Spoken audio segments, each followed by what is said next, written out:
Bonjour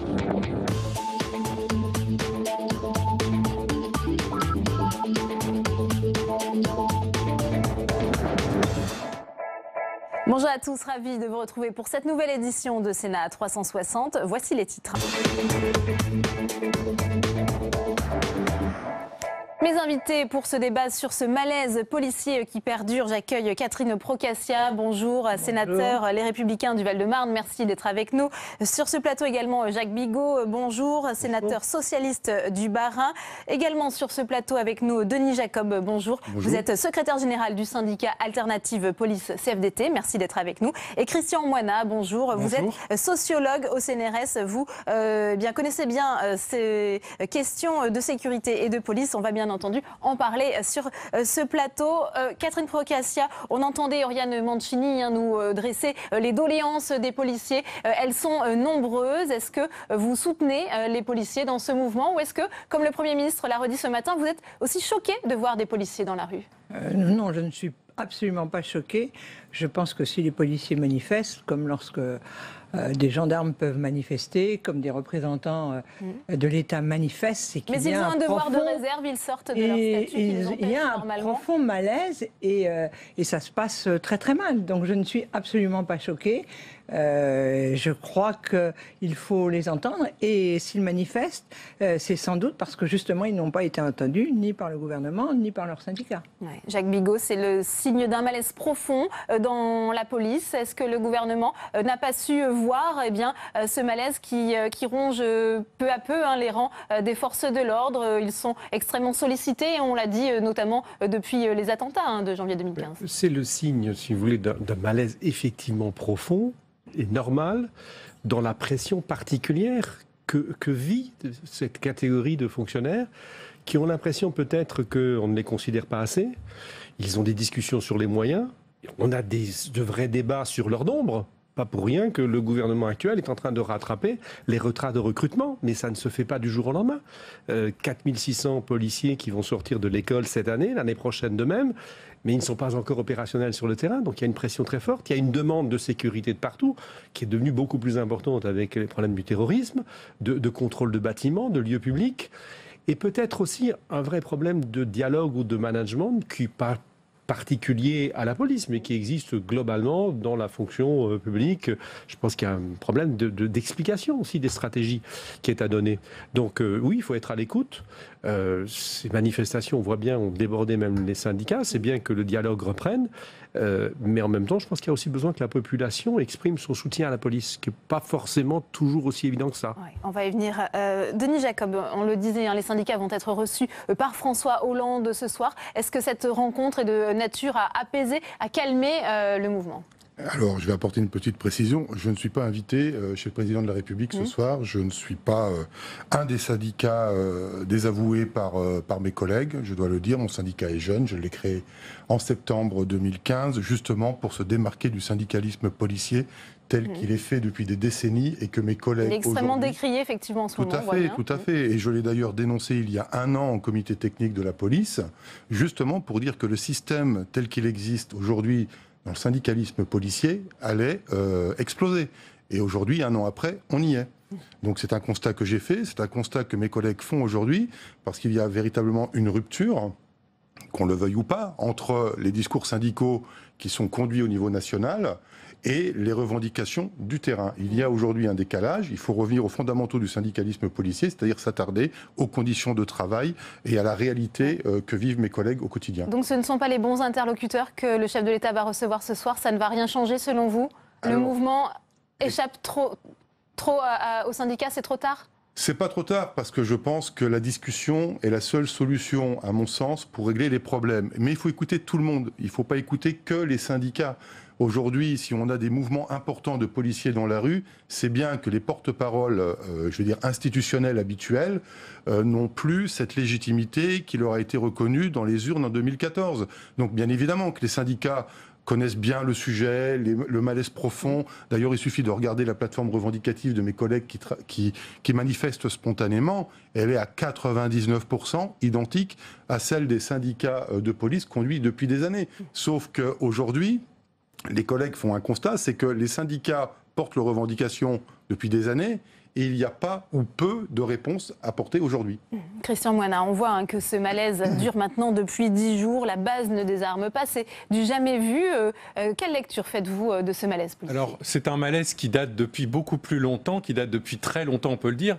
Et juste pour mettre en perspective, ce n'est pas quelque chose de très nouveau, très original. On peut rappeler les grands mouvements de policiers et de gendarmes en 2001. On peut remonter à 83 voilà, aussi. Dans les années 2005, 2007, il y a eu des manifestations devant le ministère de l'Intérieur. Il y a régulièrement des manifestations de policiers, ce qui ne veut pas dire que ce n'est pas quelque chose de grave ou d'important qui se passe actuellement. Donc on a enfin, un malaise assez général qui touche d'ailleurs un peu toute la fonction publique, mais il y a des spécificités policières et je crois que là, on fait éclater un nouveau mythe. Il y a quelques années, on a fait éclater un premier mythe, c'était le policier qui est toujours vainqueur, toujours fort. On parle de plus en plus de policiers victimes, de la peur du policier et c'est bien d'en parler quelque part, mais ça fragilise aussi l'institution. Et il me semble que la deuxième chose qu'on voit éclater là, c'est le mythe de la police comme un corps uni, etc. La critique qu'il y a à l'encontre de la hiérarchie policière, à l'encontre des syndicats, montre qu'en fait, il y a des dissensions. Et le fait que ce soit des policiers qui travaillent la nuit, qui aient commencé à manifester, me semble-t-il, dit aussi beaucoup de choses, parce que dans la police, il y a ceux qui sont dans la rue, mais on a aussi beaucoup de policiers qui sont dans les bureaux et qui ne travaillent pas dans les mêmes conditions, avec la même pression. Et ça, je pense qu'un jour, il faudra le souligner. Et juste un point, où on parle beaucoup d'effectifs. Le problème, à mon avis, n'est pas seulement celui des effectifs, mais c'est aussi la question de qu'est-ce qu'on fait faire à ces effectifs. On sait très bien que quand on a des policiers qui ont un ancrage très fort dans la population, on a moins besoin de compagnies de CRS, même si on a toujours besoin de compagnies de CRS, et qu'à chaque fois qu'on déploie un grand nombre de policiers, c'est que quelque part, on a échoué à faire de la police de temps de paix, en quelque sorte. Oui. Catherine Procassia, on sait que parmi les revendications, il y a bien entendu la question des moyens. Le gouvernement devrait annoncer un grand plan de sécurité publique. Il y a aussi cette question de ce qu'on appelle les tâches indues. Souvent, les policiers estiment qu'ils ont fait beaucoup de choses qui sortaient un peu de leur mission. Est-ce que ça, on peut apporter une réponse qui pourrait satisfaire les policiers, selon vous ? Écoutez, je vois que dans ma circonscription, j'ai le Fort Neuf à Vincennes, que ces messieurs ont dû connaître. Maintenant, la sécurité extérieure du Fort Neuf, ce n'est pas les militaires, c'est une société privée qui l'a fait. Donc je ne vois pas pourquoi ce que fait l'armée, on ne pourrait pas le faire, surtout pour faire le gardiennage, entre guillemets, d'un certain nombre de bâtiments publics. On a besoin des policiers pour autre chose et pour le maintien de l'ordre. Mais vous évoquiez les moyens, les conditions de travail. Moi, je crois aussi que les policiers sont dévalorisés depuis un certain nombre d'années. Pourtant, la population, à un certain nombre de cas, leur a montré leur confiance, mais ils ont besoin de cette confiance. Et je m'interroge, je ne suis pas une spécialiste de ce dossier, mais par exemple, dès qu'un policier essaie d'intervenir ou intervient, il a tout de suite l'IGS sur le dos. On a l'impression qu'on donne davantage la parole aux délinquants qu'à la voix de la police. Il y a des enquêtes et dans ce qui se passe, on peut, j'ai bien entendu et lu que sur les atroces événements de la semaine dernière, ils auraient pu faire usage de leurs armes parce qu'il y avait légitime défense. Alors on va mais ils ont un blocage parce que justement, vous avez évoqué, monsieur, la peur. Eh bien, c'est incroyable que maintenant, ce soit les policiers qui aient peur des voyous et non pas des voyous. Jacques Bigot, et quand je dis voyous, c'est pire que voyous. Les délinquants ont davantage la parole que les policiers, ce que nous dit Catherine Procassia. Oui, mais c'est un vieux débat. La droite a toujours eu tendance à dire cela. Puis en même temps, elle n'a pas recruté le nombre de magistrats qu'il fallait, elle n'a pas recruté le nombre de policiers qu'il fallait. Donc ce sont ces débats-là qui n'ont aucun intérêt. Je pense qu'il y a un vrai problème de communication, globalement, entre la magistrature, entre les parquets et les policiers. Et sans doute aussi avec la hiérarchie de la police, parce qu'il y a des explications à donner aussi sur les situations.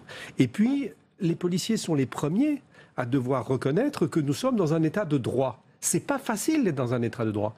Donc ça suppose effectivement qu'il y ait des règles, de procédure, qui parfois sont complexes pour les policiers et rendent leurs tâches... Ils s'en plaignent en disant on a des formulaires, etc. à remplir, mais c'est aussi des exigences qui nous sont posées notamment par la Cour européenne des droits de l'homme, et c'est les protections de tous. Et puis ensuite, arrêtons de parler du laxisme de la magistrature quand on voit que les prisons en France sont beaucoup plus pleines que dans les autres pays européens. Bon, c'est pas non plus l'enfermement. Alors par contre, sur les quartiers, parce que le sujet est bien connu, il y a effectivement un problème des moyens que l'on donne, notamment à la justice des mineurs, pour pouvoir sortir à un moment donné des enfants en difficulté ou des enfants qui posent des problèmes du quartier, savoir ce qu'on peut en faire. Il y a des stratégies. De ce point de vue-là, on a supprimé la police de proximité. Ça fait longtemps. C'était la droite. C'était des gens, des policiers qui étaient sur le terrain et qui connaissaient les jeunes. On a supprimé beaucoup de lieux de rencontres et d'échanges. Est-ce qu'on a donné les moyens aux comités locaux de sécurité et de prévention de la délinquance associant les maires? Les cellules de veille fonctionnent relativement mal parce qu'il y a un vrai travail d'échange sur le terrain qui pourrait régler le problème des quartiers. Oui. Denis Jacob, sur à la fois le laxisme supposé de la justice. On sait je pense qu'il ne faut pas être réducteur dans le débat d'aujourd'hui sur la colère des policiers et de renvoyer dos à dos police et justice. Il y a un problème, il faut pas le nier, il y a un problème relationnel entre la police et la justice. Je pense, et je l'ai proposé déjà à plusieurs parlementaires, on avait écrit à M. Urvoas et je l'ai encore rappelé au préfet de police hier en audience, au préfet de police de Paris, il y a besoin d'une pédagogie, notamment au moment du recrutement des policiers et des magistrats. Lors de la scolarité, je pense qu'il serait utile, mais ça a déjà existé par le passé, il serait utile, je pense, qu'il y ait des stages pratiques des magistrats dans les commissariats et inversement des policiers au niveau de la magistrature pour connaître le métier réciproque. Oui. Ce qui ne répond pas à toute la problématique du rapport police-justice. Il y a des incompréhensions. Oui. On se souvient, hier encore, Jean-Jacques Urvoas a rappelé, il en va du laxisme comme de la météo, il y a la réalité, la température ressentie. Il a rappelé ces chiffres, 17 860 condamnations. Mais il y a quand même des décisions qui ne sont pas comprises par mes collègues. Oui. Il peut y avoir des erreurs, comme dans n'importe quelle profession, des erreurs de mesure de la hauteur de la sanction qui est prise et de voir par exemple pour l'affaire de mon collègue de Yann Sellour en 2015 où on avait quand même une personne qui avait eu une autorisation de sortie et qui s'était enfui, qui a fait un braquage et qui a failli tuer le collègue puisqu'il était à l'époque entre la vie et la mort. Donc il y a des erreurs, il ne faut pas le nier.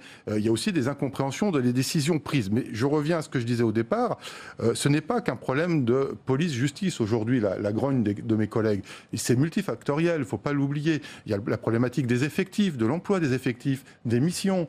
Vous avez la problématique des moyens. Là, j'ai très rapidement imprimé ce qui circule sur les réseaux sociaux. Enfin, quand vous voyez l'État... La vétusté des locaux. Voilà, la vétusté, les véhicules, là, de 129 176 km.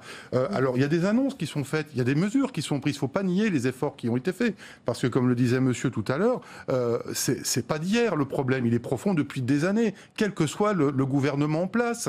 Et aujourd'hui, eh bien, c'est le point de rupture. C'est-à-dire qu'entre ce qui est annoncé, entre ce qui est fait et le ressenti sur le terrain, eh bien, ils n'ont pas le concret. Le concret n'arrive pas parce que quand on annonce 3000 véhicules neufs sur le périmètre de la police, alors qu'on a 100 000 gradés et gardiens, vous pensez bien que 3000 véhicules répartis sur l'ensemble du territoire, ça ne représente pas grand-chose sur les commissariats.